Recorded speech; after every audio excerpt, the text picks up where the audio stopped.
Hello friend, हमें पता ही है कि सीबीएसई का जो सिलेबस है क्लास 12th अकाउंटेंसी का वो रिलीज हो चुका है और हमें क्लियर कट पता चल चुका है कि नवंबर में हमारे जो है वो फर्स्ट टर्म होने जा रही है और वो रहने वाली है एमसीक्यू बेस्ड, राइट। तो एमसीक्यू बेस्ड में एक हमारे पास चैप्टर है शेयर कैपिटल, जिसमें से भी हमें बहुत ज़्यादा क्या आने वाले हैं, एमसीक्यू जो है वो सेट होने वाले हैं। तो उसी को ही ध्यान में रखते हुए ये हमने सीरीज बनाई है और आज हम इसका पार्ट 1 लेकर आए हैं, जिसमें हम कॉन्सेप्ट के साथ साथ आपको एमसीक्यू भी करवाएंगे रिगार्डिंग द शेयर कैपिटल। चलिए स्टार्ट करते हैं। तो फर्स्ट हमारे पास क्या है question, a company has a separate legal entity, perpetual existence, limited liability or all of the above। C, ये सारे तीनों के तीनों क्या हैं आपके पास, features of a company, right. ये हमारे कंपनी के क्या होते हैं, फीचर होते हैं। सेपरेट लीगल आइडेंटिटी का मतलब क्या है कि कंपनी की एक अलग तरह से अपनी एंटिटी होती है। लाइक आप लोगों ने बात सुनी हुई है कि विप्रो हमारे पास कंपनी है, डन। अभी रोलेक्स हमारे पास एक कंपनी है, ग्लेनमार्क एक हमारे पास कंपनी नेम है। तो जितना भी बिजनेस होता है वो कंपनी के नाम पर होता है, ना कि उसके जो मेंबर्स होते हैं उनके नाम पे। तो ये एक फीचर है कंपनी का, separate legal entity. Perpetual existence, perpetual मतलब ये चलता ही जाता है, कभी भी रुकता नहीं है। Limited liability, very important feature of a company के जो कंपनी होती है उसकी जो लायबिलिटी होती है, शेयर होल्डर्स की जो लायबिलिटी होती है वो फेस वैल्यू ऑफ शेयर्स तक लिमिटेड होती है, ठीक है। तो सिर्फ जितना शेयर्स की फेस वैल्यू होती है उतने तक उसकी क्या बनती है, लायबिलिटी बनती है। अगर कंपनी आने वाले टाइम में वाइंड अप हो जाए, वाइंड अप का मतलब होता है खत्म हो जाए, कुछ ऐसे सर्कमस्टांसेस आ जाएं कि कंपनी जो है वो खत्म हो रही है, तो उस केस में उसकी जो लायबिलिटी होगी, जितने भी शेयर के होंगे कंपनी के और उनकी जो फेस वैल्यू होगी, जस्ट उतनी ही क्या रहती है, लायबिलिटी रहती है। उसको हम बोलते हैं लिमिटेड लायबिलिटी। तो ये एमसीक्यू की बात करी गई थी और उसने पूछा था अ कंपनी हैज कौन कौन सा फीचर होता है। तो हमने जैसे डिस्कस करा तो हमें पता चला कि हमारे पास आंसर आने वाला है ऑल ऑफ द अबव। राजे, एक बात मैं आपको और बता देती हूँ कि लेक्चर को बहुत ध्यान से सुनना है, क्योंकि ये जो एमसीक्यू का जो आपको नवंबर में अटेम्प्ट आना है उसमें हमें ये नहीं पता कि आंसर का क्वेश्चन बन जाएगा, क्वेश्चन का आंसर बन जाएगा। तो जब भी आप लेक्चर सुनते हैं तो उसको ध्यान से सुना करिए, क्योंकि किसी भी पॉइंट से कोई भी एमसीक्यू जो है वो बनकर आता है। दैट्स व्हाई हमने जो ये सीरीज बनाई है वो डिटेल्ड एक्सप्लेनेशन से बनाई है, सो दैट आपके कॉन्सेप्ट क्लियर होते रहें। अगर कुछ मोल्ड होके कुछ और तरह का भी आपको एमसीक्यू आता है तो आप वो इजीली अटेम्प्ट कर सकें। नेक्स्ट क्वेश्चन है शेयर होल्डर्स आर। अब पहले तो बात बनती है कि शेयर होल्डर्स क्या होते हैं। देखिए, अभी तक आप क्लास 11 से आए हैं, वहां पे आपने सोल प्रोप्राइटरशिप करी थी। सोल प्रोप्राइटरशिप का जो ओनर होता है उसको हम क्या बोलते हैं, ओनर, या फिर हम उसको क्या बोलते हैं, प्रोप्राइटर, ठीक है। जिसके आपने +1 में सारी फाइनेंशियल अकाउंटिंग जो आपने प्रॉफिट एंड लॉस अकाउंट सीखी है। अगर आप अब क्लास 12th में है, यहाँ पे एक पार्टनरशिप भी आप कर रहे होंगे, चैप्टर है जिसके मेंबर्स को क्या बोला जाता है, पार्टनर्स। तो अभी हम बात किसकी करने जा रहे हैं, कंपनी की बात करने जा रहे हैं। तो कंपनी के जो यहाँ पे देखिए ओनर्स था, पार्टनरशिप में पार्टनर्स थे, तो यहाँ पे वर्ड यूज किया जाता है शेयर होल्डर्स। जिनके पास कंपनी के क्या होते हैं, शेयर्स होते हैं, उन्हें हम क्या बोलते हैं, शेयर होल्डर्स बोलते हैं, ठीक है। तो उन्होंने पूछा क्या है, share holders are customer of the company, owner of the company, creditor of the company, none of the this, right. तो शेयर होल्डर जो होते हैं वो ओनर ऑफ द क्या होते हैं, कंपनी होते हैं, ठीक है। कस्टमर नहीं होते हैं, ना ही वो क्रेडिटर होते हैं, तो नन ऑफ द दिस, तो ऑप्शन रहेगी ही नहीं, तो आंसर रहने वाला है owner of the company. Next question है, who are the real owner of the company. अब देखिए अभी हम करके हटे हैं कि who are the real owner of the company. Government नहीं, बोर्ड ऑफ डायरेक्टर नहीं, डिवेंचर होल्डर नहीं, इक्विटी शेयर होल्डर यस।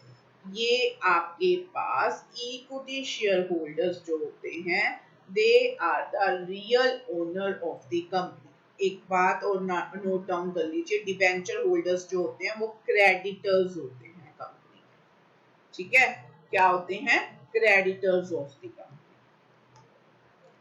चलिए नेक्स्ट करते हैं, a company is created by, कैसे क्रिएट होती है, special act of the parliament, companies act के थ्रू, इन्वेस्टर्स के थ्रू, के मेंबर्स के through.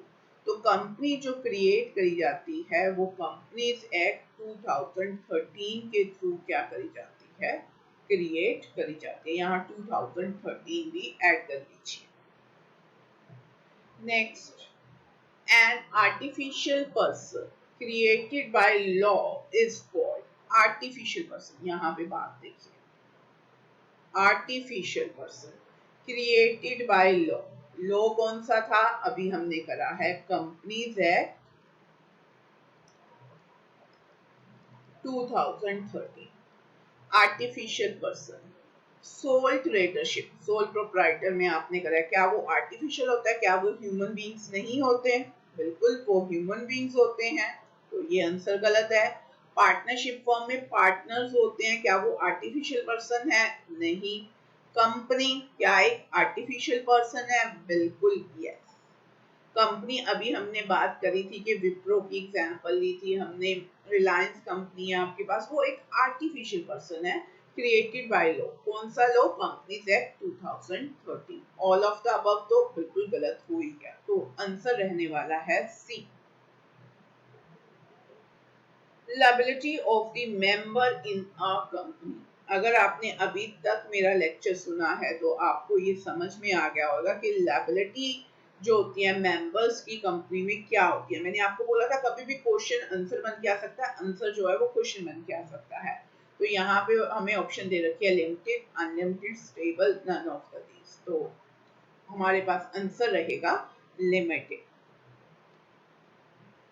Next question, liability of the shareholder is limited to dash of their shares allotted to him। तो यहाँ पे देखिए, यहाँ their की स्पेलिंग गलत हो गई, TER। तो यहाँ पे देखिए liability of the shareholder is limited to, कहाँ तक लिमिटेड होती है, अगेन मैं वही बात बोलूंगी, लेक्चर आराम से सुनिए तो आपको आगे आने वाले काफी क्वेश्चंस का आंसर जो है पता चल जाएगा।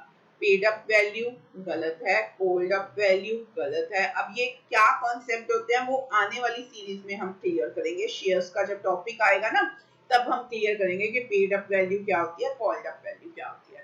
फिलहाल आप यही समझ लीजिए कि फेस वैल्यू के तक उसकी लायबिलिटी जो होती है वो लिमिटेड होती है। ये तीनों कॉन्सेप्ट डिटेल में करने वाले हैं, आने वाले वीडियोस में हम ये कवर करेंगे। रिजर्व प्राइस क्रॉस, तो यहाँ पे आपको क्या याद करना है, फेस वैल्यू।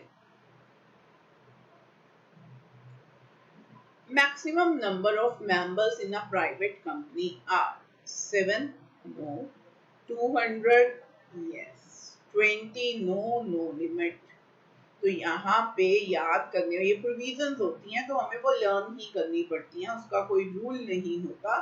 तो प्राइवेट कंपनी में जो लॉ बताता है कि मैक्सिमम नंबर ऑफ मेंबर्स कितने हो सकते हैं, ये याद रखना है प्राइवेट कंपनी में, ठीक है, क्योंकि आगे डिफरेंट काइंड की कंपनीज आएंगी। तो प्राइवेट कंपनी में मैक्सिमम नंबर ऑफ मेंबर्स जो हो सकते हैं वो कितने हो सकते हैं, 200। Next, C, minimum number of member in a private company are 2, 5, 1 और 7। तो आंसर आपके पास रहने वाला है 2। तो यहाँ पे आपके पास होती है 2 से लेके 200 की लिमिट। तो कौन सी कंपनी की बात कर रहे हैं? Private company. याद रखना है कंपनी कौन सी है।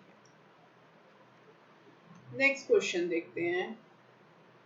Minimum number of members in a public company. अब देखिए हमने बात किसकी करी है? Public company. ठीक है, पब्लिक कंपनी में मिनिमम नंबर ऑफ मेंबर्स कितने होते हैं? 2 नहीं, वो हम ऑलरेडी कर चुके हैं। प्राइवेट में 5 भी नहीं होते हैं। आंसर आने वाला है 7। कितने रहते हैं? 7। Next, maximum number of members in a public company is. Public company में मैक्सिमम नंबर ऑफ मेंबर्स कितने होते हैं? तो 2013 कौन कंपनीज एक्ट ने क्या बोला है कि एक पब्लिक कंपनी में कितने मैक्सिमम नंबर ऑफ पर्सन हो सकते हैं? 200 नहीं, ये प्राइवेट कंपनी में होते हैं। 500 भी गलत है, 100 भी गलत है।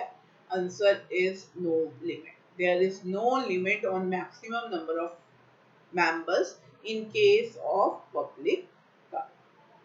ठीक है जी। सो ये हमारे पास था, कुछ कंपनी को हमने इंट्रोड्यूस करा है और कंपनी के ऊपर सारे एमसीक्यूज जो हैं वो बेस करे हैं। नेक्स्ट जो हम शेयर कैपिटल पार्ट 2 लेकर आएंगे उसमें हम कवर करेंगे पब्लिक और प्राइवेट कंपनी के ऊपर एमसीक्यू।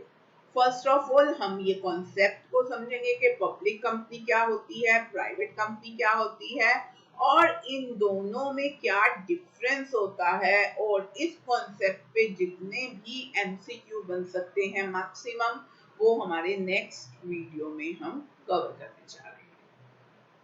Thank you.